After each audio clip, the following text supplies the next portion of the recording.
तो ट्रैक्टर हमको मिल गया है, किसी का लेके आए, पास में मशीन चल रही थी। कोशिश करेंगे कुछ मंगवाएंगे, टोचन तो इनके पास है नहीं, मंगवाएंगे। ये महिंद्रा 275 नया मॉडल है।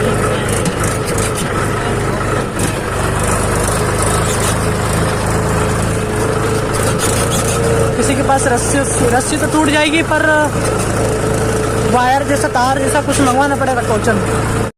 तो गाइस ट्रैक्टर लेके जा रहे हैं, इस ट्रैक्टर से पीछे धक्का देके निकालने की कोशिश करेंगे, पलटा के लाएंगे उधर से। ट्रैक्टर जा रहा है और इधर ही अपना फंसा हुआ है भाई, देख लो। यहाँ से नीचे चेचेस जो है वहाँ पे नीचे उसके लग गया है। और भाई देख लो गाइस, अब पीछे इस ट्रॉली को धक्का देंगे बम्पर से।